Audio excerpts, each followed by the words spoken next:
Hello users, today we gonna study about the mitochondria. Okay, so let's move on to the topic mitochondria. अच्छा, माइटो का मतलब क्या है? Google किया है कभी माइटो का मतलब क्या है? गूगल किया है? अच्छा, माइटो का मतलब है कोई छोटा सा स्ट्रक्चर, ठीक है, वो कुछ भी हो सकता है, छोटा, very small structure, very small poem हो सकता है, कोई वेरी स्मॉल इंसान हो सकता है, ठीक है, that is mito. Mito means very small. Okay. Chondria का मतलब क्या है? Chondria actually means the abdomen. Okay, the abdomen. Chondria का मतलब एक्चुअली है एब्डोमेन या फिर any structure which helps in production of energy. ठीक है, अभी के लिए any structure that helps in production of energy. Structure helping in energy production. ठीक है, energy production. Okay, so that is mitochondria. Mitochondria का थोड़ा स्ट्रक्चर देख लेते हैं, चलो. अच्छा, माइटोकॉन्ड्रिया स्टेन कौन से स्टेन से होगा? स्टेन यूज्ड फॉर माइटोकॉन्ड्रिया पता होगा था सभी को, Janus green B. Okay, Janus green B. B मतलब क्या? बेसिक. ओके, बी मतलब ए बी ऐसा नहीं समझना, बी मतलब बेसिक. ओके, बेसिक स्टेन है जैनस ग्रीन बी. ठीक है, माइटोकॉन्ड्रिया का एक्चुअली अपना खुद का कोई कलर नहीं है, बहुत छोटा सा स्ट्रक्चर है, देखने में बड़ा प्रॉब्लम होता है इसको. इसीलिए क्या किया जाता है, माइटोकॉन्ड्रिया को पहले स्टेन किया जाता है फिर देखा जाता है. ठीक है, माइटोकॉन्ड्रिया जो है वो सिंगल मेम्ब्रेन बाउंड स्ट्रक्चर नहीं है, क्योंकि आप लोग अगर पढ़ चुके होंगे, हम पढ़े थे फॉर्मेशन ऑफ माइटोकॉन्ड्रिया में कि माइटोकॉन्ड्रिया वेयर स्ट्रक्चर्स. ठीक है, prokaryotic structures before prokaryotic structures which are engulfed. ठीक है, मतलब एंडोसाइटोसिस कर लिया था, फेगोसाइटोसिस कर लिया था, कोई सेल इनको खा लिया था कोई बाहर से, और इसी वजह से इनके ऊपर दो सेल के लेयर, दो मेम्ब्रेन के लेयर बन गए थे. ठीक है, ये अपना एक ऑर्गेनिज्म था, इसको खा लिया था हमारा जो सेल था, इसीलिए हमारे पास दो मेम्ब्रेन वाला कोई एक सेल ऑर्गेनल बन गया था. चलो, तो ये जो है डबल मेम्ब्रेन स्ट्रक्चर है. ठीक है, ये है उसका आउटर मेम्ब्रेन, ये है उसका इनर मेम्ब्रेन.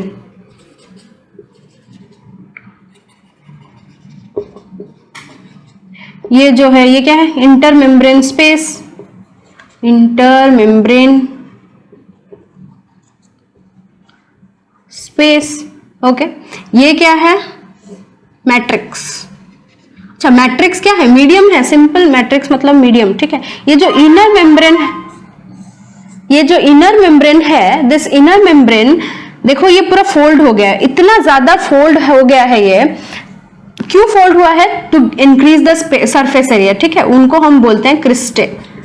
क्रिस्टे, ये जो फोल्डिंग्स है, फोल्डिंग्स ऑफ द मेम्ब्रेन. ठीक है, foldings of membrane.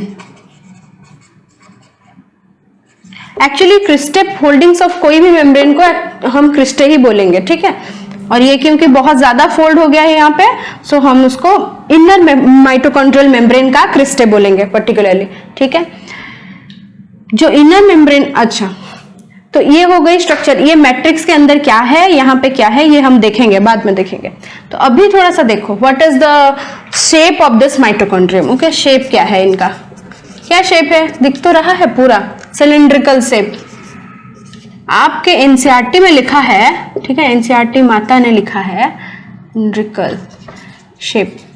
Okay, that is one. और क्या शेप है बेटा? Sausage shape. अच्छा, सॉसेज किसने देखा है? सॉसेज शेप वो बर्गर के अंदर रहता है ना, ऐसे ऐसे वाले स्ट्रक्चर्स, फिंगर लाइक स्ट्रक्चर्स. ठीक है, वही होता है सॉसेज. तो सॉसेज शेप होता है.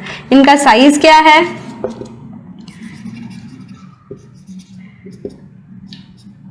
इनका साइज क्या है 1 to 4 माइक्रोमीटर, ठीक है, length 1 to 4 micrometre and width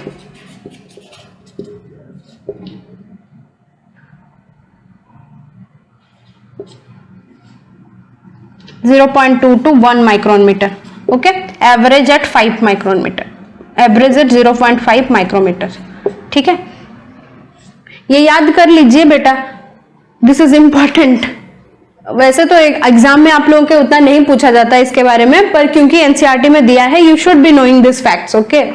चलो, तो डबल मेम्ब्रेन स्ट्रक्चर है, इसका साइज इतना है, इसका शेप इतना है। देखो माइटोकॉन्ड्रिया क्या करता है, उसका काम क्या है, हमने पहले से ही बोल चुका है कि ये कॉन्ड्रिया का मतलब एब्डोमेन होता है और anything that helps in production of energy, ठीक है, माइटोकॉन्ड्रिया इसीलिए बोला जाता है। बहुत छोटे छोटे bodies that help in production of energy. अभी जो सेल को एनर्जी ज्यादा जरूरत पड़ेगी या फिर जो टिश्यू को एनर्जी की ज्यादा जरूरत होगी, ज्यादा काम कर रहा होगा, ठीक है, उन्हीं में ये माइटोकॉन्ड्रिया ज्यादा पाए जाएंगे, ठीक है। So the amount of mitochondria या फिर the number of mitochondria, the number of mitochondria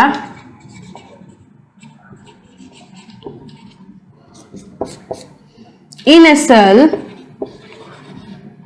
is dependent on their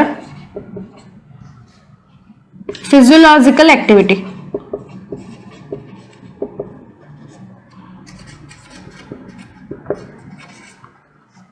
ठीक है। इनका साइज और शेप भी थोड़ा बहुत वेरी कर सकता है depending upon the physiological activity, ठीक है। क्या होता है ना, ये बहुत क्योंकि बहुत छोटे होते हैं तो एक से तो काम नहीं चलेगा। जब छोटे स्ट्रक्चर्स हो जाएं तो क्या होगा, एक स्ट्रक्चर दूसरा स्ट्रक्चर बनाएगा। देखो, remember this fact that these are only organisms, ये सब ऑर्गेनिजम्स ही बाहर थे, ठीक है। तो ये खुद व खुद डिवाइड कर सकते हैं, ठीक है, खुद से डिवाइड कर सकते हैं ऐसे। मतलब एक माइटोकॉन्ड्रिया था, वो टूटा, दूसरा माइटोकॉन्ड्रिया बन गया, ये फिर टूटा और ज्यादा माइटोकॉन्ड्रिया बन गया। जब हम लोग इनको देखते हैं एक माइक्रोस्कोप के नीचे, ठीक है, इलेक्ट्रॉन माइक्रोस्कोप के नीचे या फिर कहीं पे भी, तो हमें ऐसे ही स्ट्रक्चर्स दिखाई देते हैं, वो कभी एक नहीं दिखाई देता, ठीक है। हर टाइम पे वो टूटते हुए नजर आएंगे, मतलब माइटोसिस करते हुए, ठीक है, सेल डिविजन करते हुए नजर आएंगे, ओके।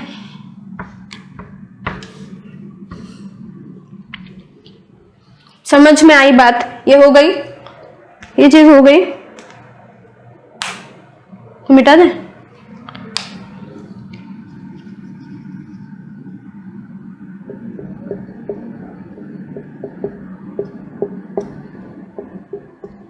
ये मैट्रिक्स जो है, ये क्या है बेटा, मैट्रिक्स क्या है, हर जगह पे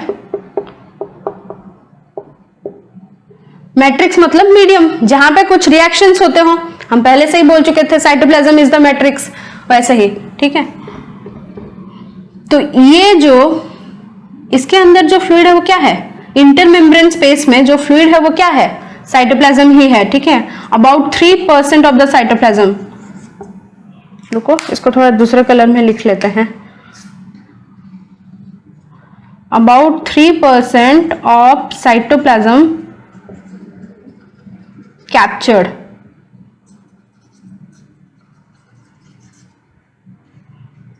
captured in the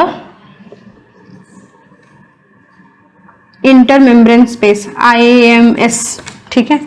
IMS मतलब इंटरमेम्ब्रेन स्पेस, यहाँ पे थोड़ा जगह कम था तो इसलिए हमने IMS लिख लिया, ठीक है, इंटरमेम्ब्रेन स्पेस। चलो, ये हो गया हो तो हम मिटा देते हैं इस साइड का, ठीक है। तो वी वर डिस्कसिंग कि जो आउटर वाला मेम्ब्रेन है, ठीक है, आउटर वाला जो मेम्ब्रेन है और जो इनर वाला मेम्ब्रेन है, ये दोनों मिल करके दो एक्वस कंपार्टमेंट बनाते हैं, जो जैसा आपके एनसीईआरटी ने लिखा है, ठीक है। These are two aqueous compartments,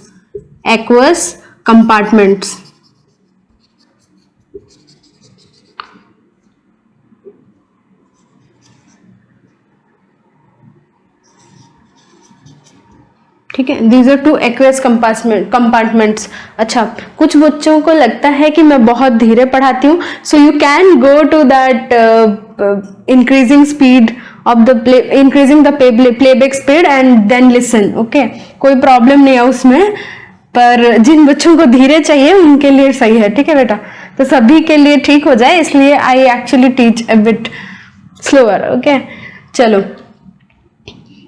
तो क्या हुआ, ये जो इनर मेम्ब्रेन था, this inner membrane helps, this inner membrane and outer membrane, ये दोनों का थोड़ा थोड़ा कैरेक्टरिस्टिक्स में डिफरेंस है, ठीक है।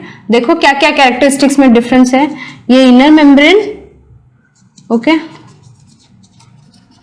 ये इस साइड में आउटर मेम्ब्रेन।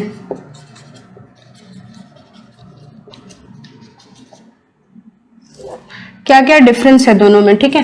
जो आउटर मेम्ब्रेन है that is permeable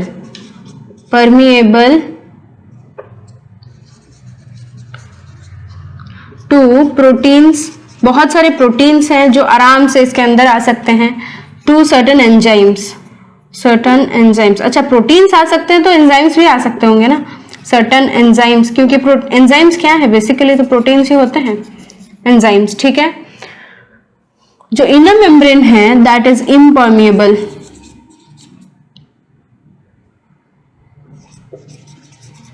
okay, impermeable, only selectively allowing certain things, okay, only selectively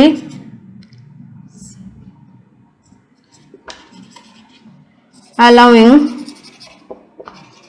certain materials into the matrix, into the matrix वो certain things को ही अलाउ करेगा और कुछ ही चीजों को वो बाहर भी आने देगा, ठीक है। इनके मेम्ब्रेन पर ये इतना परमिएबल है क्यों, आखिर इतना परमिएबल इसलिए है कि देखो इनके पास चैनल्स हैं, ठीक है, ये चैनल्स हैं जो हेल्प करता है इनको परमिएबल बनने में, ठीक है। It has porins, simple porin मतलब देखो एक पोर, ठीक है, मेम्ब्रेन पे एक पोर, इसीलिए इनको पोरिन बोला जाता है। पर this pores are not simple pores, they are guarded by proteins, ठीक है। इनके पास, इनके चारों ओर ऐसे प्रोटीन्स होते हैं, बहुत सारे तरह के प्रोटीन्स होते हैं, ठीक है, इसीलिए इनको पोरिन्स बोला जाता है, ठीक है। They do not have pores, don't have such porins, okay. ऐसे कुछ पोरिन्स इनमें नहीं है, इनमें पर्टिकुलर एंजाइम्स यहाँ पे मिलते हैं, ठीक है। Rather they have that ETS, okay, ETS, electron transport system, ये है इनके इनर मेम्ब्रेन पे, ये इलेक्ट्रॉन ट्रांसपोर्ट सिस्टम है। Here there is no electron transport system, no ETS, okay. Electron transport system क्या है हम देखेंगे। इलेक्ट्रॉन ट्रांसपोर्ट कुछ नहीं बेटा, इलेक्ट्रॉन ट्रांसपोर्ट सिस्टम मतलब क्या, जैसे यहाँ पे पोरिन्स है दूसरे चीजों को लेके जाने के लिए, यहाँ पे वैसे ही इलेक्ट्रॉन्स के ट्रांसमिशन के लिए, इलेक्ट्रॉन्स का ट्रैवल हो सके अच्छे से, उसके लिए कुछ ट्रांसपोर्ट सिस्टम है, ठीक है, कुछ मैकेनिज्म है, electrons transport system, okay, no ETS here. So this are the differences between the two membranes, ठीक है। और क्या, जो मैट्रिक्स है और जो इंटर मेम्ब्रेन स्पेस है, इनमें भी थोड़ा डिफरेंस है, ये लिख लिया हो तो उनके डिफरेंस पे चले।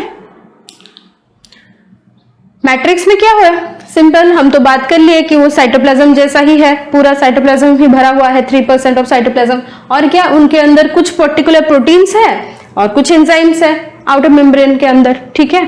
आउटर मेम्ब्रेन पे है तो वहां पे भी कुछ प्रोटीन्स और एंजाइम्स होंगे, सिंपल, ठीक है। इनके अंदर लेकिन कुछ राइबोसोम्स, उनका DNA, ये सब है, ठीक है। देखते हैं, लिख लिया है, लिख लिया तो चलते हैं।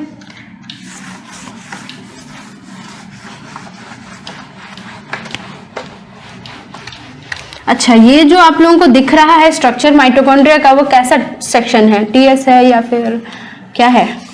This is the longitudinal section, okay. Many students won't be knowing this, so longitudinal section,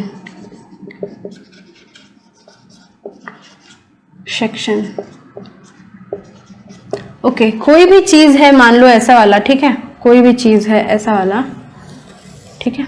इसको अगर मैं यहां से ऐसे काट लूं, मतलब कुकुम्बर देखा है ना, कुकुम्बर, अगर मैंने कुकुम्बर को ऐसा काटा ऐसा काटा, दीज आर लॉन्गिट्यूडनल सेक्शंस, ठीक है। और अगर उसको ऐसा काटा, जैसे गोल गोल मम्मियाँ सलाद में काटती है ना, तो वैसा अगर काट लिया, दैट इज ट्रांसवर्स सेक्शन, ठीक है। समझ में आई बात?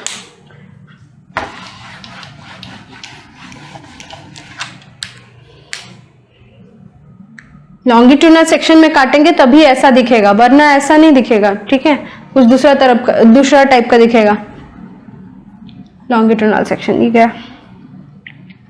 हाँ, तो inner matrix and the intermembrane space,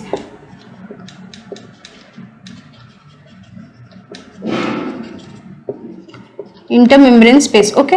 ये दोनों में क्या डिफरेंस है अभी? Similar to cytoplasm, similar to cytoplasm पता है। और क्या है? इनके अंदर कुछ प्रोटीन्स और कुछ एंजाइम्स हैं, ठीक है। इसके अंदर अभी क्या है? इसका जो मैट्रिक्स है that is different, very different, क्योंकि ये ऑलरेडी एक ऑर्गेनिज्म था, उसका कॉलर्ड में बहुत सारे खुद के एंजाइम्स हैं, enzymes for oxidation of food, oxidation of carbohydrate, proteins and fats, ठीक है।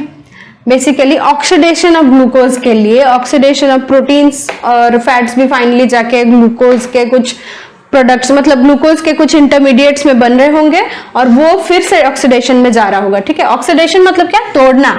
ऑक्सीडेशन मतलब तोड़ना, ऑक्सीजन लगा के तोड़ना। हाइड्रोलिसिस मतलब क्या? पानी डाल के तोड़ना। ऑक्सीडेशन मतलब O2 लगा के तोड़ना, ठीक है। यही होता है ऑक्सीडेशन, और कुछ नहीं है। चलो, और क्या इसके अंदर ये जो सर्कुलर चीज आप देख रहे हो ना, that is it's circular DNA, its own circular DNA.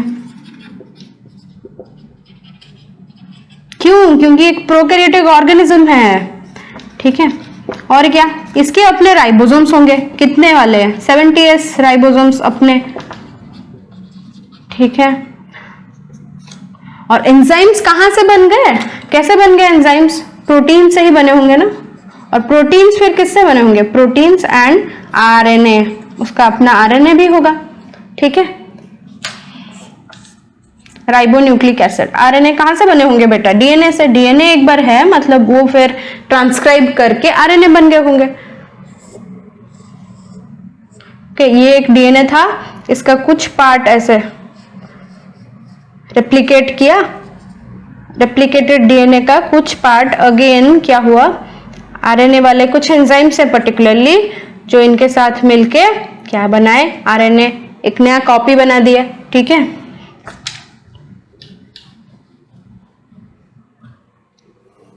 तो इतना ही, दिस इज द डिफरेंस, ठीक है। और अगर ये चीज, इनका फंक्शन क्या है? अभी फिर चलते हैं इनके फंक्शन पे। हो गया ये वाला, मिटा दे।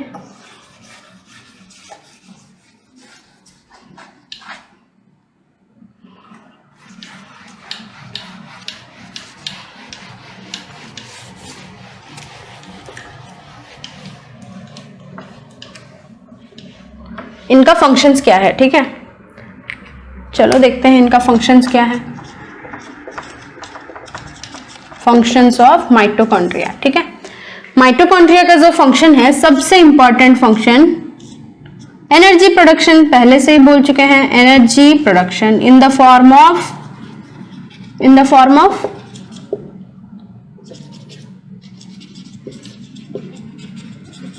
एटीपी, ठीक है। एटीपी ही तो है energy currency of the cell, currency of cell, ठीक है। इसीलिए इनको पावर हाउस भी बोला जाता है। वो बचपन में पढ़ा होगा ना, powerhouse of the cell, of cell, ठीक है, वो भी बोला जाता है इसीलिए इनको।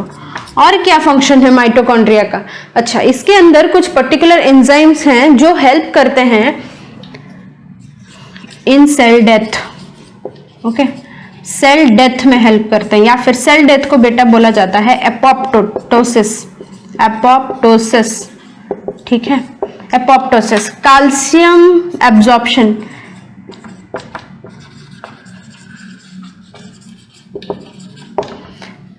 सेल डेथ क्या है, इसके अंदर मैट्रिक्स के अंदर कुछ पर्टिकुलर एंजाइम्स होते हैं जो कि हेल्प करते हैं।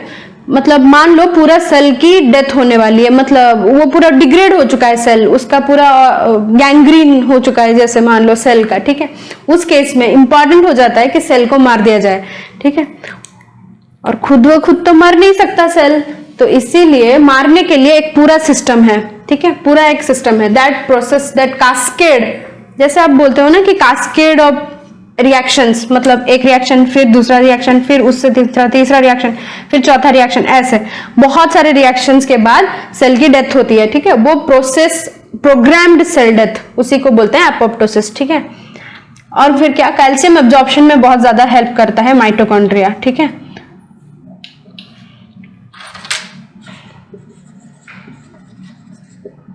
ओके, और कैल्शियम एब्जॉर्प्शन होता है इसी के वजह से बहुत सारे जो नर्व्स, न्यूरॉन्स, ठीक है, नर्व सेल्स फंक्शनली एक्टिव रह पाते हैं,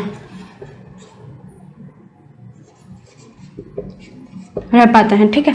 these are some of the functions. आपके बुक में सिर्फ ये वाला दिया हुआ है, पर हाँ, apoptosis has much important things. और ये जो एनर्जी प्रोडक्शन वाली मेथड है, that is actually only oxidative, मतलब in presence of oxygen only. क्या बोलते हो आप उसे, एरोबिक एनर्जी प्रोडक्शन में हेल्प करता है, सिर्फ एरोबिक, ठीक है।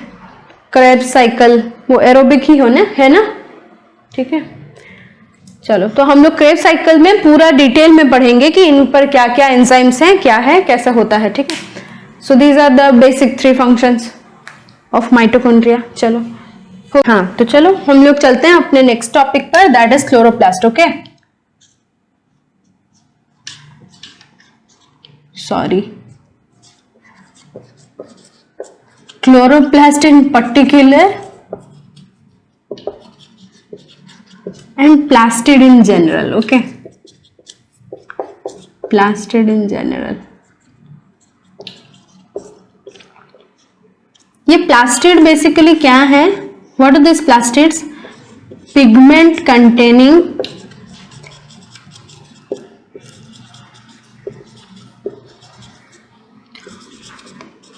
organelles. अच्छा, पिगमेंट कंटेनिंग ऑर्गेनल्स तो और सारे पिगमेंट वेसिकल्स या फिर पिगमेंट वैक्यूल्स भी हो सकते थे, तो फिर इनको प्लास्टिड्स का अलग एक तो नाम क्यों दिया गया, ठीक है। ये पिगमेंट कंटेन भी करते हैं और बहुत सारे फंक्शंस भी कैरी आउट करते हैं, मतलब जैसे उस पिगमेंट को तोड़ने का, ठीक है, पिगमेंट को और ज्यादा मॉडिफाई करने का, ठीक है। इसीलिए organelles capable of modifying biomolecules. Okay, जो भी पिगमेंट से रखते हैं उनको यूज करके, ठीक है, उनको अप्लाई करके वो जो भी स्टोर करते हैं बायोमोलिक्यूल्स, उसको मॉडिफाई कर सकते हैं, ठीक है।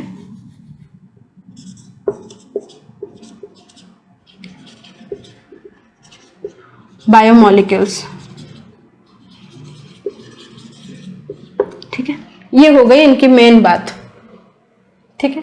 तो प्लास्टिड्स कहाँ मिलते हैं? सबसे पहले प्लास्टिड्स कितने तरह के होते हैं और क्या होते हैं? प्लास्टिड्स का क्योंकि कलर होता है, इनको दूसरे स्टेन से स्टेन करने की जरूरत है? कोई जरूरत नहीं है, ठीक है, no stain required, stain required, ठीक है, क्योंकि इनके पास ऑलरेडी कलर है, तो इनको स्टेन करने का कोई जरूरत नहीं है। अभी हम प्लास्टिड के बारे में पढ़ रहे हैं, मतलब इन जनरल पढ़ रहे हैं, ठीक है। No stain required, only in some cases Nile red stain is used, ठीक है, Nile red in some cases. Okay, Nile red stain और कहां पे यूज होता था? अगर पता है तो कमेंट करो, अगर पता नहीं है गो and watch the fourth video. चलो, तो कितने तरह के होते हैं ये हमारे प्लास्टिड्स, ठीक है। पहले तो ग्रीन कलर के होते हैं, ग्रीन पिगमेंट कंटेनिंग, ठीक है। और क्या, व्हाइट कलर या फिर कलरलेस भी बोला जा सकता है, ठीक है, व्हाइट कलर। ये प्लास्टिड्स कहां से आए हैं? वही engulfing of this organisms by the eukaryotic cell, ठीक है। आर्किया, आर्किया ने जब खा लिया तब बन गए ये सब। व्हाइट कलर और क्या, क्रोमोप्लास्ट, डिफरेंट कलर के भी हो सकते हैं, कुछ भी डिफरेंट कलर, कोई भी डिफरेंट कलर, डिफरेंट कलर, ठीक है, कोई भी डिफरेंट कलर के भी हो सकते हैं, ठीक है। तो ये जो ग्रीन कलर वाले होते हैं, ग्रीन का दूसरा नाम है क्लोरो, ठीक है, क्लोरो, इसीलिए इनको बोला जाता है chloroplasts, chloroplasts, okay. White colour, white colour मतलब क्या, ल्यूको, ल्यूको मतलब white, okay, leucoplasts, okay. Different colours मतलब कोई भी कलर का हो सकता है, ब्लू हो सकता है, येलो हो सकता है, ऑरेंज हो सकता है, ठीक है। तो उनको बोला जाता है क्रोमोप्लास्ट, क्रोमोप्लास्ट, ओके। तो क्लोरोप्लास्ट के बारे में will be studying in details, ठीक है, इसके बारे में हम डिटेल्स पढ़ेंगे, ओके। अभी चलो ल्यूकोप्लास्ट के बारे में थोड़ा देखते हैं। तो ल्यूकोप्लास्ट कितने तरह के होते हैं बच्चों, 3 तरह के होते हैं। क्या क्या होते हैं, एल्यूरोप्लास्ट, इलायोप्लास्ट,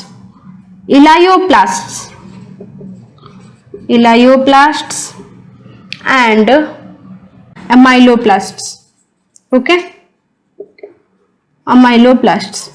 तो एल्यूरो मतलब क्या बेटा, प्रोटीन, ठीक है, एल्यूरोन का मतलब है प्रोटीन, सो एल्यूरोप्लास्ट मतलब प्रोटीन कंटेनिंग, ठीक है, प्रोटीन कंटेनिंग। इलायो का मतलब है फैट्स, इलायो, ठीक है, फैट्स, तो फैट कंटेनिंग, ठीक है। और एमाइलो का मतलब है ग्लूकोज, इसका मतलब स्टार्च कंटेनिंग। अच्छा, ग्लूकोज को क्यों नहीं रखा जाता, स्टार्च को क्यों रखा जाता है, स्टार्च, ओके, क्योंकि ग्लूकोज जो है वो अगर रहेगा, ठीक है, सेल के ऊपर बहुत ज्यादा स्ट्रेस पड़ेगा। कैसे, प्रेशर बहुत ज्यादा बढ़ेगा सेल के अंदर, इसी वजह से ग्लूकोज को ग्लूकोज के फॉर्म में नहीं रख के स्टार्च के फॉर्म में रखा जाता है। ऑस्मोटिक प्रेशर बहुत ज्यादा चेंजेस आएंगे ग्लूकोज के वजह से, इसीलिए स्टार्च रखा जाता है, ठीक है। टुकड़ों में रखने से अच्छा है उसको ऐसे बांध दो फिर रख लो, ठीक है, पैकेजिंग के लिए तो यही बेटर है, ठीक है, इसीलिए स्टार्च रखा जाता है, बस इतना ही।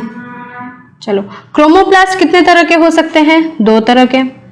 तो ल्यूकोप्लास्ट का फंक्शन क्या हो गया, बेसिकली स्टोरेज, ठीक है, स्टोरेज, ये सब चीजों को स्टोर करके रखना, ठीक है, ल्यूकोप्लास्ट का काम हो गया। क्रोमोप्लास्ट बहुत टाइप के हो सकते हैं, आपके बुक में बेसिकली 2 टाइप के दिए गए हैं, ठीक है, कैरोटिनॉइड्स, एक दिया गया है कैरोटिनॉइड्स, और एक क्या है, ज़ैंथोफिल, PHYL, ज़ैंथो, XANTHO, ज़ैंथो, ठीक है, ये अगर दिख नहीं रहा होगा तो ज़ैंथोफिल। अच्छा देखो, ज़ैंथो मतलब होता है येलो, ओके, ज़ैंथिन क्रिस्टल्स, ज़ैंथो मतलब येलो, ओके, येलो कलर का पिगमेंट। कैरोटिनॉइड्स क्या है, ऑरेंज कलर का पिगमेंट्स है, ऑरेंज, ठीक है, कभी कभार ब्लू भी इसके अंदर आ जाता है, सियानिन पिगमेंट, ठीक है, फाइकोसियानिन, ऐसे बहुत तरह के हो सकते हैं, ठीक है, सियानिन। चलो, कैरोटिनॉइड्स और ज़ैंथोफिल, ये जो 2 पिगमेंट्स हैं, कैरोटिनॉइड और ज़ैंथोफिल, ठीक है, ये है क्रोमोप्लास्ट्स, ये है ल्यूकोप्लास्ट्स। हाँ, तो ये जो कैरोटिनॉइड्स और ज़ैंथोफिल्स हैं, बेसिकली दीज कंटेन कैरोटिन्स। अच्छा देखो, ये स्टेरोल्स हो सकते हैं, ये भी फैट के ही पार्ट्स हैं, ठीक है, ज़ैंथोफिल और कैरोटिनॉइड्स ये दोनों ही फैट से बने हुए हैं, and that's why they are soluble in fat, fat soluble, ठीक है। ये कभी कभार पूछ लिया जाता है, कभी कभार नहीं, बहुत टाइम पूछा जाता है आपके एग्जाम्स में कि कैरोटिनॉइड, ज़ैंथोफिल और बहुत सारे ऐसा दे देगा वो, और फिर पूछा होगा कि which of the following are fat soluble. तो this carotenoids and xanthophylls they are fat soluble because they are derived from sterols only. जो बना होगा स्टेरॉइड से वही तो फिर से फैट में सॉल्युबल हो जाएगा, उसमें प्रॉब्लम क्या है, ठीक है। चलो, तो ये बात थी इन जनरल प्लास्टिड्स के बारे में,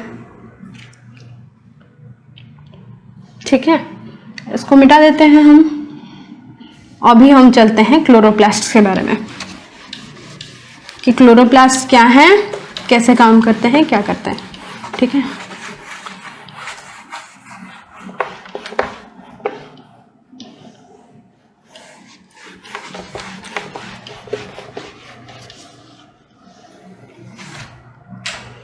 क्लोरोप्लास्ट समझ में ही आ रहा है हमें कि क्लोरो मतलब होता है ग्रीन, प्लास्ट आया है प्रोटोप्लास्ट से, मतलब प्रोटोप्लाज्म, ठीक है, प्रोटोप्लाज्म वाला पार्ट, ग्रीन कलर कंटेनिंग प्लास्ट। देखो प्लास्ट मतलब एक्चुअली कोई भी मैट्रिक्स जैसा, ठीक है, कोई भी solid structure type of, semi liquid, semi fluid structure, वैसा ही बोलो, ठीक है, सॉलिड नहीं बोल सकते पर्टिकुलरली, पर्टिकुलर शेप जिसका होगा, ठीक है, उसको प्लास्ट बोलेंगे। ओके, इसीलिए हम प्लांट सेल पे प्लास्ट ज्यादा लगाते हैं, एनिमल सेल पे प्लास्ट नहीं लगाते, ठीक है। तो दिस क्लोरोप्लास्ट, प्लास्ट मतलब पर्टिकुलर शेप, बॉडीज वैसे ही पर्टिकुलर शेप वाले, ये शेप्ड ऑर्गेनल्स। अच्छा, और एक बेसिक चीज जो है, जो प्लास्टिड्स हैं, ठीक है, वो प्लास्टिड्स जो हैं वो कभी भी एनिमल सेल में पाए नहीं जाते, ठीक है। Plastids are mainly found in, plastids are mainly found in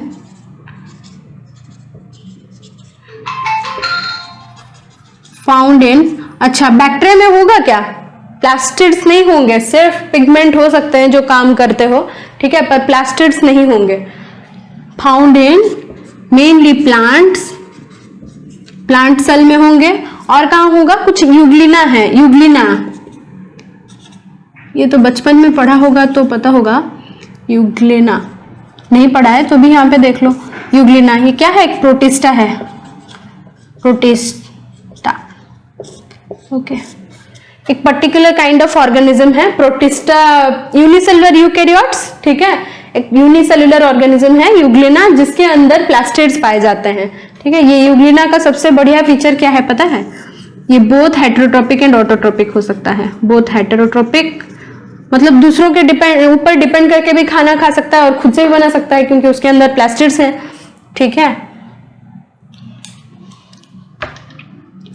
trophic and autotrophic, okay.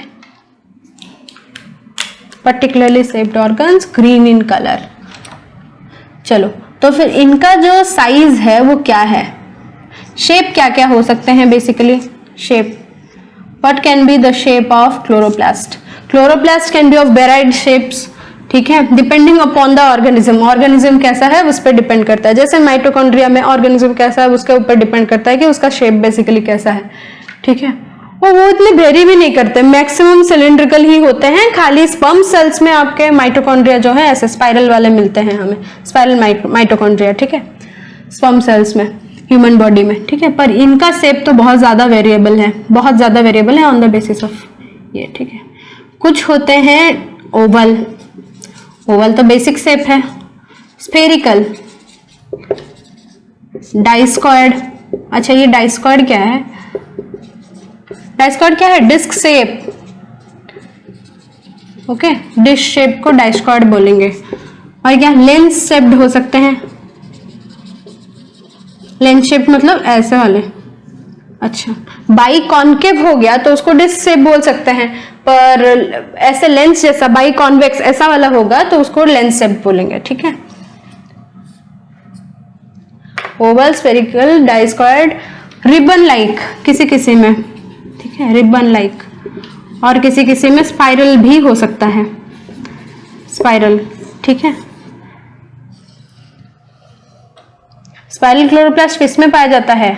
Spirogyra, particular organism है स्पाइरोगायरा जिसमें स्पेरिकल मतलब स्पाइरल क्लोरोप्लास्ट पाया जाता है, ठीक है। ये कभी कभार आ जाता है एग्जाम में आपके, ठीक है। ये lens shape chloroplast is maximum found in case of lens shape जो है, और डाइस्क्वायड जो है, this are maximum found in eukaryotic organism, higher plants, ठीक है, हायर प्लांट्स में मिलते हैं ज्यादा। चलो, ये हो गई शेप की बात। साइज कैसी है उनकी? साइज कितना है? ये भी छोटे छोटे ही होते हैं, ठीक है। तो इनका जो विड्थ है 2 to 4 mm। अच्छा, mm लिखा है एनसीईआरटी में, ठीक है, आपकी एनसीईआरटी में आता है, इसको लिखती है mm। mm का मतलब क्या है बोलो? यहाँ पे मिलीमीटर नहीं है, माइक्रोमीटर है, ओके। ये लिख दिया गया है, यू कैन कंफ्यूज दैट। सो चलो, विड्थ है, लेंथ क्या है 5 to 10 mm, फिर से mm मतलब माइक्रोमीटर, ठीक है। So that is the basic size and shapes in which this chloroplast comes, ठीक है।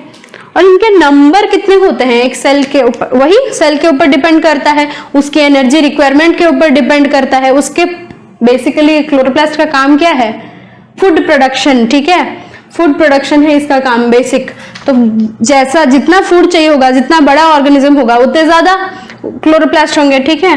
वैसे ही जो एल्गी होती है उनमें बहुत, जो छोटे छोटे एल्गी हैं मतलब छोटे छोटे प्लांट्स, ठीक है, वैसे समझ लो छोटे छोटे प्लांट्स हैं, उनमें एक क्लोरोप्लास्ट भी पाया जाता है, सिर्फ प्लास्ट, ठीक है। पर ये जो mesophyll cells of the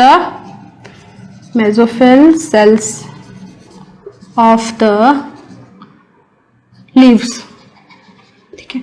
mesophyll cells of the leaf मतलब ये मान लो कोई लीफ हो गई, मैंने उसको काट दिया है, ठीक है। ऐसे कुछ ओवल टाइप के और पॉलीगोनल टाइप के कुछ सेल्स मिलते हैं मुझे, ऐसे वाले, ठीक है, बहुत सारे। इनके अंदर क्लोरोप्लास्ट ही मेनली रहते हैं और पूरे ग्रीन दिखते हैं ये सब, ठीक है। मेनली पूरा क्लोरोप्लास्ट रहता है और पूरा ग्रीन दिखता है। This cells are called mesophyll cells. मतलब आपका जो पत्ता है ना, लीफ है, ठीक है, उसका सरफेस जो जिस सेल से बना हुआ है उसको बोलेंगे मेसोफिल सेल्स, ओके। तो मेसोफिल सेल्स के अंदर कितने हो सकते हैं, 20 से 40 तक हो सकते हैं, 20 to 40 क्लोरोप्लास्ट। बेटा these are all NCERT informations, please get this noted and try to remember this also, ठीक है। हो गया ये बात। चलो क्लोरोप्लास्ट का स्ट्रक्चर देखते हैं और उसका फंक्शन देखते हैं, ठीक है।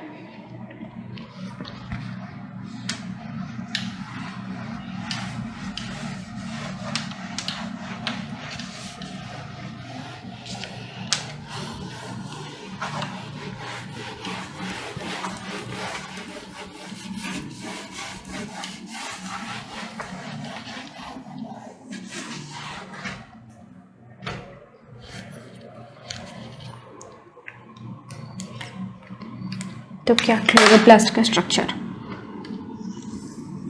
वैसे ही डबल मेम्ब्रेन बाउंड होगा, हम तो पढ़ चुके थे, ठीक है।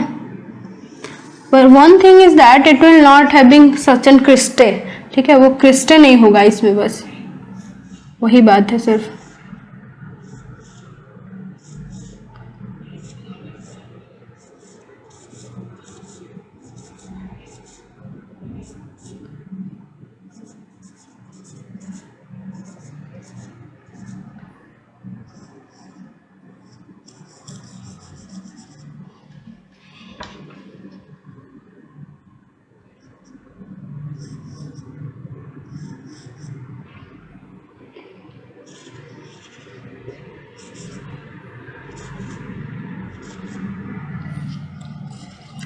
चलो, तो ये हमारा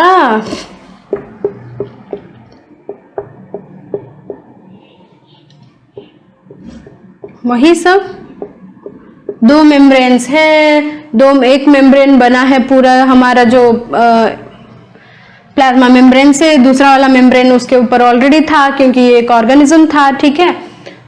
अभी देखते हैं कि यहाँ पे पिगमेंट्स होते कहाँ पे हैं actually, where are this pigment store. ये देख रहे हो आप लोग, कैसा लग रहा है बोलो। अच्छा, कॉइन देखा है ना, कॉइन, ठीक है, एक कॉइन रख दो 5 रुपए वाला, ठीक है, 5 रुपए वाले कॉइन एक रख लो, फिर उसके ऊपर एक, फिर उसके ऊपर ऐसा, ठीक है, मेरे एक हाथ के ऊपर दूसरा हाथ, फिर तीसरा हाथ, फिर चौथा हाथ, फिर 5वां हाथ, ठीक है। वैसे नहीं, इतना बड़ा तो नहीं होगा, ठीक है। तो कॉइन्स रख के देखो, ऐसे स्टैक करके पूरा ऊपर ऊपर, ठीक है, स्टैक्ड। ये जैसा दिखेगा ना, 5 रुपए वाले ही रखना, ठीक है, थोड़ा, क्योंकि उसका थिकनेस भी तो थोड़ा होगा ना, ठीक है, रखना। तो जैसा दिखेगा वो, ये पूरा स्ट्रक्चर वैसे ही दिखता है, ठीक है। इनमें से एक कॉइन को हटा लो, वो एक कॉइन बनता है मेरा थाइलेकॉइड। थाइलेकॉइड देखो, यहाँ पे भी स्ट्रक्चर पूरा का पूरा सिमिलर ही है टू द माइटोकॉन्ड्रिया। उसका भी ऊपर वाला मेम्ब्रेन है, अंदर वाला मेम्ब्रेन है, इनर मेम्ब्रेन, आउटर मेम्ब्रेन है, ये आउटर मेम्ब्रेन, ये हो गया मेरा इनर मेम्ब्रेन। ठीक है, आउटर मेम्ब्रेन की हमने कौन सी बात कर ली थी? आउटर मेम्ब्रेन ऐसा था, पूरा परमेएबल था। ठीक है, inner membrane selectively permeable to certain things था। इससे जो भी हो कम ही थी, बहुत कम थी परमेएबिलिटी। ठीक है, ये हो गई फिर से इंटर मेम्ब्रेन स्पेस, IMS। ठीक है, ये हो गया था उसका मैट्रिक्स। ठीक है, इसका ये मैट्रिक्स का कुछ दूसरा नाम है, और ये जो स्टैक होके ऐसे जो बैठे हुए हैं एक के ऊपर एक ही को उठा लिए सिर्फ, ठीक है, उसको हम लोग बोल देंगे थाइलेकॉइड। और बहुत सारे थाइलेकॉइड ऐसे मिल जाएंगे ना, एक के ऊपर एक बिठा देंगे, तो उसको हम बोलेंगे ग्राना। समझ में आई बात? ठीक है, ये टोटल स्ट्रक्चर को हम कहेंगे ग्राना, या फिर एक है इसलिए ग्रैनम। ओके, ग्रैनम, ये ग्रैनम, ये ग्रैनम, ये ग्रैनम, ये ग्रैनम। ठीक है, ऐसे बहुत सारे ग्रैनम हो गए। ठीक है, और ग्रैनम के अंदर का एक स्ट्रक्चर जैसे ये हो गया, तो इसको हम कहेंगे एक थाइलेकॉइड। समझ में आई बात? तो चलो, ये हो गई हमारी ग्राना। और ये जो मैट्रिक्स है, इनका एक दूसरा नाम है, जिसका क्या मतलब है? स्ट्रोमा। स्ट्रोमा, ठीक है, इसको कहा जाता है स्ट्रोमा। ओके, ये स्ट्रोमा में एक्चुअली बहुत सारे चीजें रहते हैं, जैसे कि एंजाइम्स, स्ट्रोमा और ग्राना। ठीक है, बेसिक हमें ये ही देखना है कि स्ट्रोमा और ग्राना ये दोनों में क्या फर्क है। ठीक है, चलो देखते हैं। स्ट्रोमा, और इस साइड में हम लिख लेते हैं ग्राना। अच्छा, ग्राना जो है, मान लो ये ग्राना है, ये ग्राना है। ठीक है, ये दो ग्राना एक ऐसा ब्रिज जैसा चीज से कनेक्टेड है। ठीक है, मान लो ये ग्राना एक ब्रिज है दोनों के बीच में, इसको हम बोलेंगे। ये ब्रिज कैसा है? पूरा मतलब फ्लैट है। कोई आप देखे हो ना वो ब्रिज कैसे बनाते हैं गांव में, एक ऐसे डाल देते हैं पूरा राफ्ट जैसा। ठीक है, क्या बोलोगे उसको? Basically wooden plank. Okay, wooden plank जैसा होता है, तो इसी को हम बोल देते हैं क्या? Stromal lamellae. Stromal lamellae. Okay, stromal lamellae. Lamellae इसलिए क्योंकि ये एक मेम्ब्रेन जैसा होता है। ठीक है, चलो, तो स्ट्रोमा और ग्राना। स्ट्रोमा में क्या होता है बच्चों? स्ट्रोमा मैट्रिक्स है, semi fluid matrix. Matrix, okay, वही दोनों मेम्ब्रेन्स के ऊपर, लेकिन अच्छा चलो, सेमी फ्लूइड मैट्रिक्स है। ठीक है, और क्या इसके अंदर देखो ये कुछ मिल रहा है बहुत बड़ा सा। ठीक है, इसको क्या बोलेंगे? स्टार्च है। Okay, this is starch granule. ठीक है, स्टार्च ग्रैन्यूल। इसके अंदर हमारा सर्कुलर डीएनए होगा, राइबोसोम्स होंगी, आरएनए होगा जैसे पिछले वाले में था। ठीक है, और क्या होगा? स्टार्च ग्रैन्यूल्स होंगी, और क्या? आरएनए, राइबोसोम्स और डीएनए, ये सब मिलके प्रोटीन सिंथेसिस कर सकते हैं। और वो प्रोटीन्स क्या काम करेगा? एंजाइम्स का काम करेगा फॉर लाइट रिएक्शन। ठीक है, sorry, dark reaction, for dark reaction. ठीक है, बहुत सारे एंजाइम्स और प्रोटीन्स हो सकते हैं, प्रोटीन्स एंड एंजाइम्स फॉर। तो ये थी स्ट्रोमा की फीचर्स। ठीक है, क्या है? सेमी फ्लूइड मैट्रिक्स है, जैसा साइटोप्लाज्म होता है वैसा ही कोई मैट्रिक्स है। ठीक है, उनके अंदर सर्कुलर डीएनए है, वो हमने दिखाया नहीं है, रुको। यह है सर्कुलर डीएनए। ठीक है, उसके अंदर जो है, ठीक है, ये 70S राइबोसोम्स है, उनके उसके अंदर आरएनए है, स्टार्च ग्रैन्यूल, जो बड़ा वाला दिख रहा है ना, वो स्टार्च ग्रैन्यूल है। क्यों? क्योंकि एनर्जी जो फूड बन के फिर वो स्टार्च, मतलब जो भी ग्लूकोज बना है मॉलिक्यूल्स, वो ग्लूकोज सब पैकेज होने के लिए अच्छे से ऐसे बंध गए हैं। ठीक है, पॉलीसैकेराइड है। Proteins and enzymes for dark reaction. Okay, proteins अगर ये सब हैं तो प्रोटीन्स हैं, ठीक है, प्रोटीन्स हैं तो एंजाइम्स भी हैं, मॉडिफाइड प्रोटीन्स, ठीक है, एंजाइम्स हैं। वो एंजाइम्स कौन से काम में स्पेशली हेल्प करते हैं? डार्क रिएक्शन में।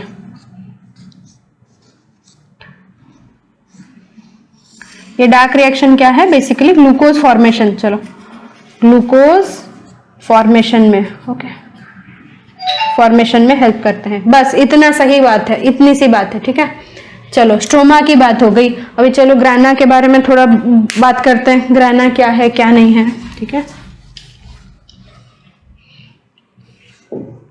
ग्राना क्या था बेटा? क्या है ग्राना? स्टैग्ड थाइलेकॉइड्स, ठीक है। ऐसे थाइलेकॉइड्स हैं, ऐसे थाइलेकॉइड्स हैं, ये पूरा स्टैक होके रखा हुआ है, इसी को ही हम कहेंगे ग्राना। तो ग्राना के अंदर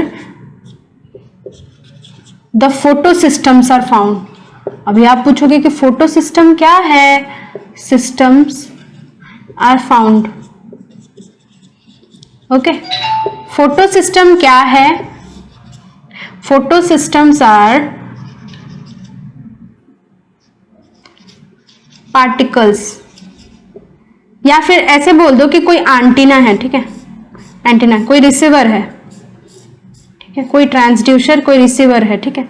जैसे सन था यहाँ पे, ठीक है, सन था, उसका लाइट आया, इसके ऊपर गिरा, ठीक है, सन का लाइट गिरा और यहां से कुछ एनर्जी का ट्रांसमिशन हो गया, ठीक है। ये एनर्जी लाइट एनर्जी थी। जैसे ही लाइट एनर्जी फोटोसिस्टम्स के ऊपर गिरी, फोटोसिस्टम ने लाइट एनर्जी को अब्सॉर्ब किया, उसको कन्वर्ट किया केमिकल एनर्जी में, ठीक है। तो एनर्जी ट्रांसड्यूसर।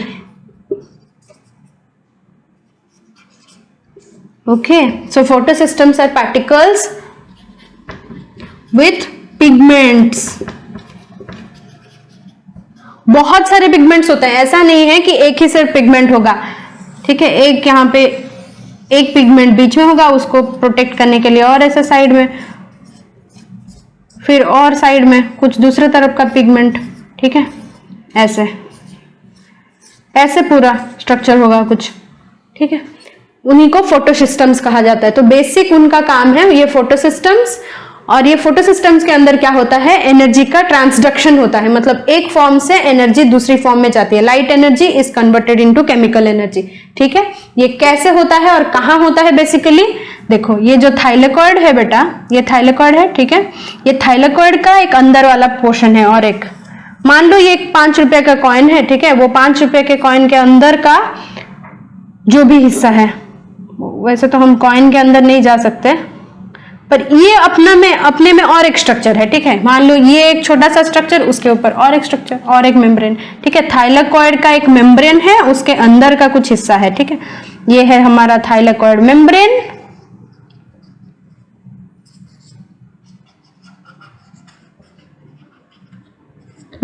ये है थाइलेकॉइड का ल्यूमेन, ओके, ल्यूमेन, ठीक है। थाइलेकॉइड का ल्यूमेन है, थाइलेकॉइड का मेम्ब्रेन है, ठीक है। इन्हीं में बेसिकली फोटोसिस्टम्स पाए जाते हैं, ठीक है। ये फोटोसिस्टम्स ही हेल्प करते हैं एनर्जी ट्रांसडक्शन में, एनर्जी को चेंज करने में, और फिर ये केमिकल एनर्जी यूज हो जाता है यहाँ पे आके।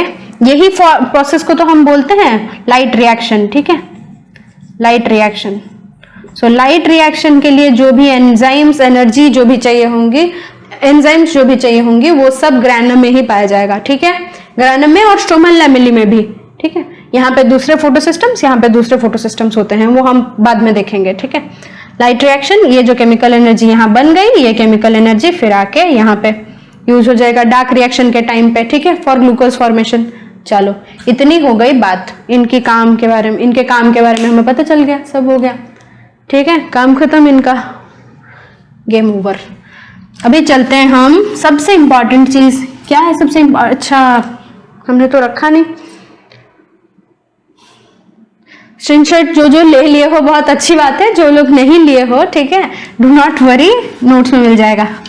चलो, अच्छा, यहाँ पे अभी आप देखो दो साइड में दो स्ट्रक्चर्स, ठीक है। ये जो है आपका माइटोकॉन्ड्रिया है, इस साइड का एनसीईआरटी वाले स्ट्रक्चर्स हैं, visualise it, okay.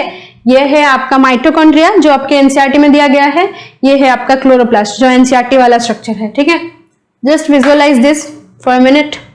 Then will be moving on to ribosomes, ठीक है, सबसे इंपॉर्टेंट स्ट्रक्चर चलने फिरने के लिए।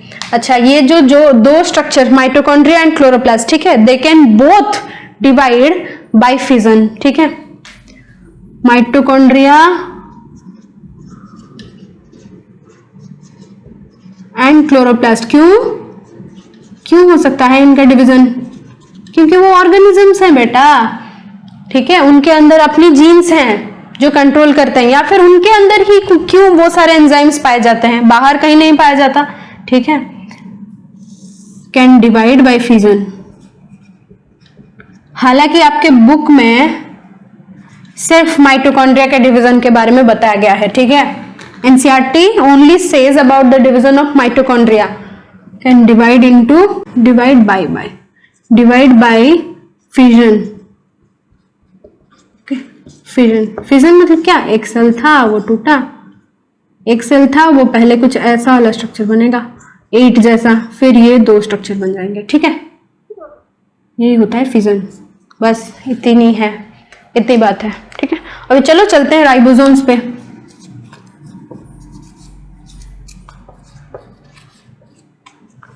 Okay, so what are these ribosomes?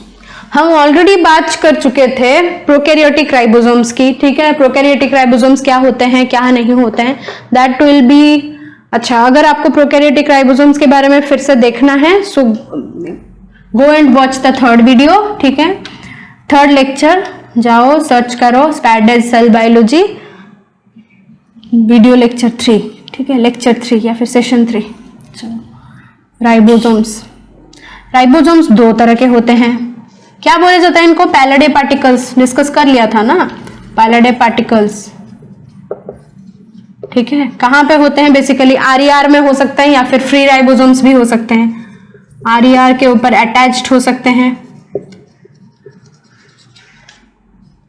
या फिर फ्री राइबोसोम्स भी हो सकते हैं, फ्री हो सकते हैं। जब ये लोग आरईआर के ऊपर होते हैं तब इनका सब यूनिट्स, ठीक है, हर वो चाहे यूकैरियोटिक राइबोसोम हो चाहे प्रोकैरियोटिक राइबोसोम हो, both are made up of 2 sub units, ठीक है, दोनों सब यूनिट से बने होते हैं, एक लार्जर होता है एक स्मॉलर होता है, ठीक है। जब आरईआर के ऊपर अटैच होते हैं तो क्या होता है, ये दोनों का सब यूनिट्स भी अटैच होते हैं, पर जो फ्री राइबोसोम्स होते हैं दे मे और मे नॉट बी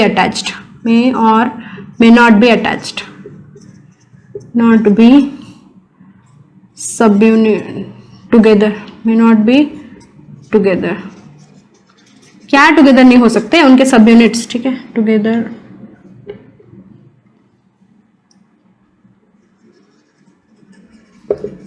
सब यूनिट्स में और मे नॉट बी टुगेदर, ठीक है, पैलेडे पार्टिकल्स बोला जाता है। तो चलो, प्रोकैरियोटिक के बारे में देख चुके थे, तो थोड़ा यूकैरियोटिक राइबोसोम्स ही देख लेते हैं। प्रोकैरियोटिक राइबोसोम्स फ्री फॉर्म में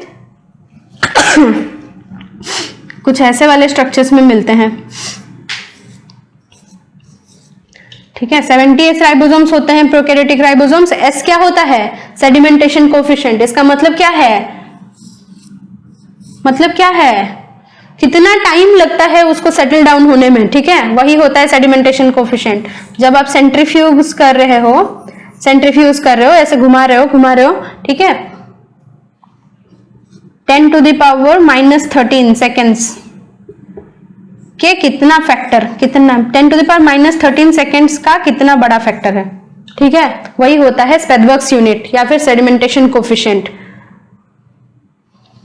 इसके बारे में अच्छे से जानकारी चाहिए तो वो वाले लेक्चर में जाओ, ओके,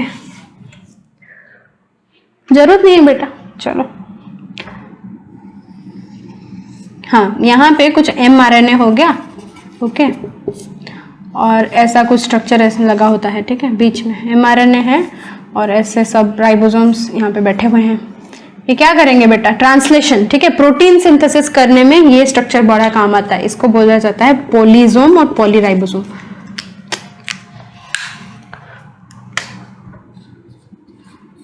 पोलीसोम या फिर पॉलीराइबोसोम, ओके, ये बहुत काम आता है, ठीक है।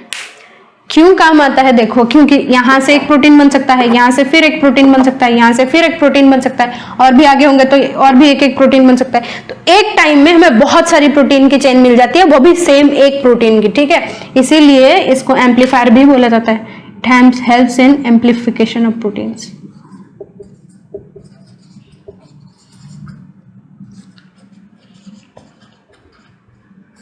एम्पलीफायर वाला गाना सभी ने सुना होगा। एम्पलीफायर का मतलब पता है तो, एम्पलीफाई मतलब बस मल्टीप्लाई, ठीक है, ज्यादा जल्दी जल्दी मल्टीप्लाई। चलो क्या है यूकैरियोटिक राइबोसोम्स, यूकराइबोसोम्स।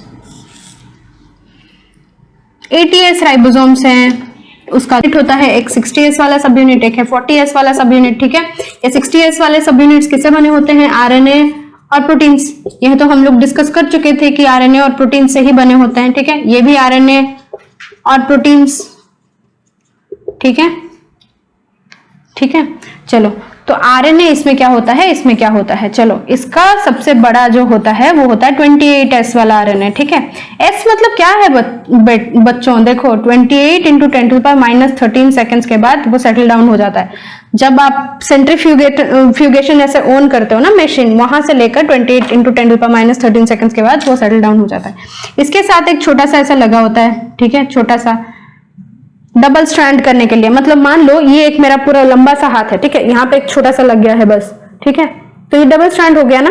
ये हाथ पूरा खाली है पर यहाँ पे थोड़ा सा 2 लगा हुआ है, ये है 5.8S, ओके, 5.8S। और क्या है, छोटा सा एक 5S एक है, ठीक है। प्रोटीन्स कितने हैं, 50 प्रोटीन्स, 50 प्रोटीन्स, 28S, उसके साथ जुड़ा हुआ है थोड़ा सा 5.8S और 5S, ठीक है।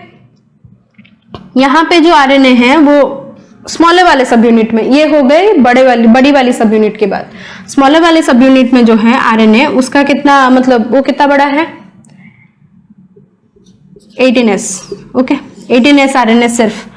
और यहाँ पे कितने प्रोटीन्स है, 33 proteins only, 33 proteins, 18S RNA 40S वाले सब यूनिट में। 60S वाले में क्या, 28S का एक RNA है, 5S का एक RNA है, वो 28S के साथ लगा हुआ है छोटा सा 5.8S वाला, ठीक है।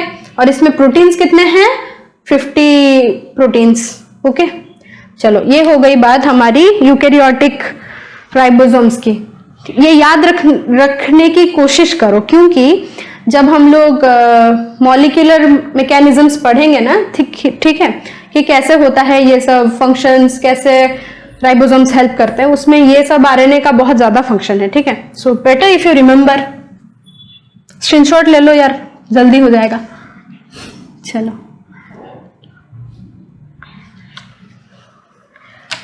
ओके, तो ये है 70S वाला, इसका क्या क्या सब यूनिट्स है बोलो, 50S और 30S, 2 सब यूनिट्स है ना इसके, 50S और 30S, ठीक है।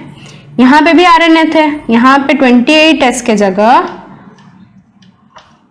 23S, बस इतने सी चेंजेस, ठीक है।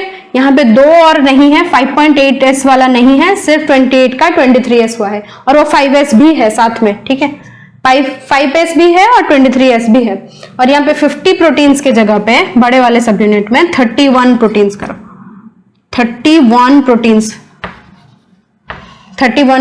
ठीक है, 31 प्रोटीन्स।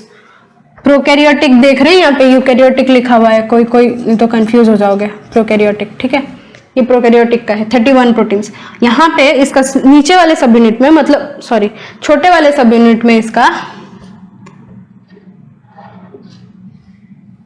ठीक है, RNA क्या है, 16S का सिर्फ एक ही RNA है। और क्या है इसका, प्रोटीन्स कितने हैं, 21 प्रोटीन्स, ओके, 21 प्रोटीन्स, ठीक है। तो हो गई बात, काम खत्म। यहाँ पे 31, 21, 23S, 5S एंड 16S। वहां पे क्या क्या था बेटा, वहां पे 40S में 18S वाला RNA था, प्रोटीन्स थे 33, ठीक है। यहाँ पे RNA क्या था, 28S वाला एक था, उसके साथ जुड़ा हुआ था थोड़ा सा 5.8S और 5S भी था। प्रोटीन्स कितने थे, 50 प्रोटीन्स थे, ओके। ये थोड़ा याद रख लो, क्योंकि बच्चों को एक्चुअली ये याद नहीं रहता, बिल्कुल नहीं रहता। चलो, तो that ends our today's lecture, today's session, ठीक है, ये हो गई। और जो राइबोसोम्स हैं, ठीक है, they are non membrane bound. ये तो पता है आप लोगों को, कहां बनते हैं? न्यूक्लियोलस में बनते हैं।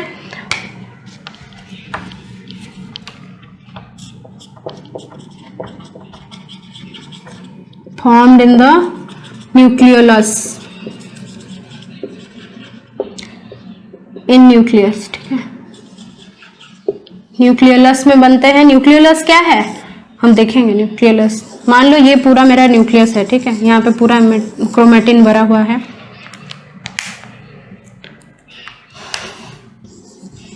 ये पूरा क्रोमेटिन भरा हुआ है, ठीक है। एक जगह पर क्या होता है, बहुत ज्यादा बाउंडेड होते हैं, बहुत ज्यादा, ठीक है। इसी जगह को हम बोलेंगे न्यूक्लियोलस, न्यूक्लियोलस, ठीक है। ये न्यूक्लियोलस कौन सा काम करता है? वही आरआरएनए फॉर्मेशन, आरआरएनए का प्रोडक्शन करता है, ठीक है। आरआरएनए प्रोडक्शन हो गई, कुछ प्रोटीन्स की प्रोडक्शन हो गई, तो हो गई फाइनली हमारी राइबोसोम्स, ठीक है। चलो, इतनी बात है। राइबोसोम्स का फंक्शन क्या है वो तो आपको पता ही है, दे हेल्प इन ट्रांसलेशन।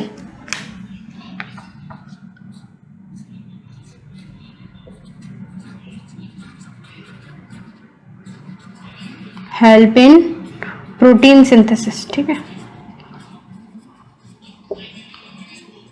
क्योंकि उनको प्रोटीन सिंथेटिक मशीन ही बोला जाता है। बहुत छोटे छोटे मशीन्स हैं जो प्रोटीन सिंथेसिस में हेल्प करते हैं। बस इतनी बात है।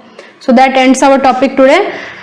Next class will be looking into cytoskeleton, ठीक है, कैसे बना हुआ है हमारा सेल का स्केलेटन, किससे बना हुआ है, ठीक है, and the nucleus. These are the 2 parts only remaining and will be covering up this. Okay, so bye, चलो, हैव अ नाइस डे।